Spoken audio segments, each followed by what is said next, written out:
పిలిచింది నా కొడుకు ఎవర్రా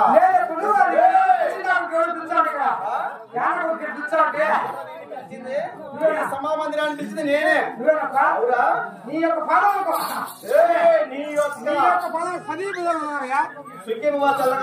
మహామంత్రి వచ్చిన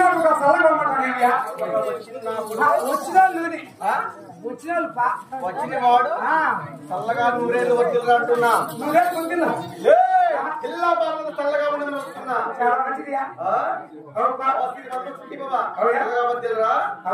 మహామంత్రి నా వాక్యము నా పల్లె పట్టము మహామంత్రి అలాగే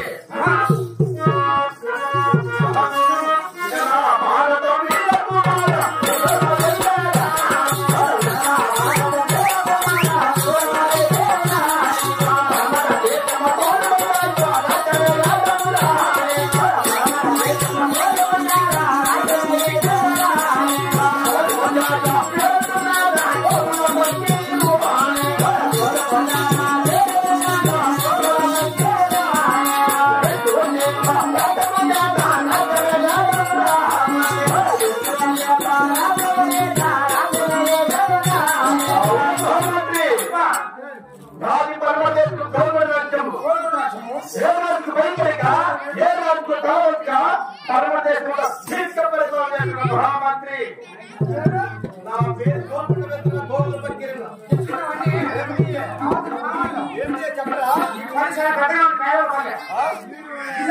గ్రామంలో తెచ్చుకున్నారు సామాన్లు. ఏం సామాన్లు? రైతులు ప్లేట్లు కత్తెర ఉదయాన్నే ఎందుకు? అదే గోపుతాడు కదా పిల్లలు కొడితే ఎంత వయసులో కొడితే ముసలిలో కొడితే ఎంత నీ స్కూలే కానీ ఇంకా చాలా ఉన్నారబ్బా. పైన కింద కొడితే ఎంత మధ్యలో కొడితే ఎంత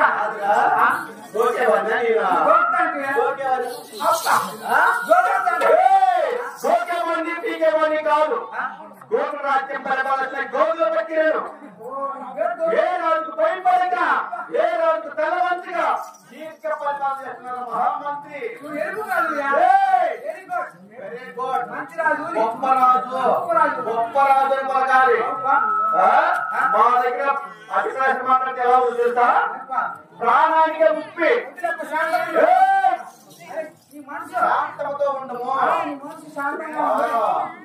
శాంతం అంటే ఆడిపోతుంది. అవునా ప్రధాన ఇంకా ఏమైనా తెలుసులేదా?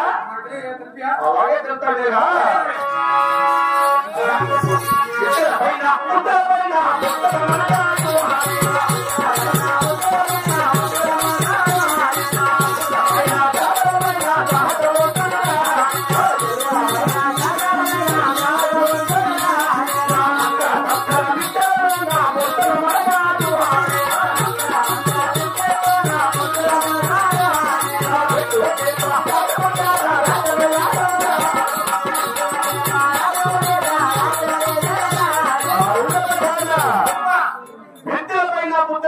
పుత్రుల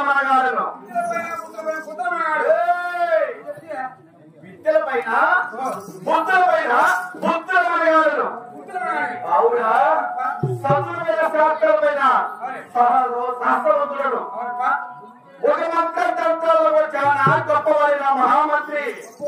అవునా అంతేకాదు నేను చదివిన చదువులుగా తెలుసుకున్నాయా? రోజు రోజుకు కలియకు నిమిషి నిమిషానికి ఏమేమి చదువుగా తెలుస్తావు మీరు అలాగే చెప్తావు కదా.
పురాణము 3 పూట్ల పురాణం విన్నాను అంటున్నా.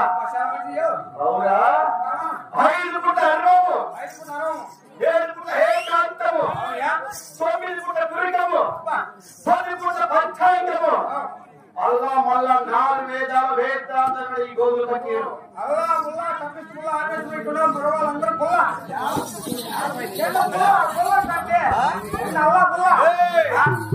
అటువంటిది కాదురా. అల్లా మళ్ళా 4 వేదాల వేదాంతములు ఈ గోగులు పట్టారు. అల్లా వకీలు భక్తుల వకీలు ఈ గోగులు వకీలు ముగ్గురు రాసేనమాట. అవును ఏ ఆపదలు పెట్టినా ఏ ప్రార్థన చేసినా తన పక్కన చేరి పాలు పంచుకున్న వాడే స్నేహితుడు. ఏ కష్టం వచ్చినా ఏ ఇష్టం వచ్చినా పక్క నుండి ప్రత్యేక వాడే స్నేహితుడు. అవునా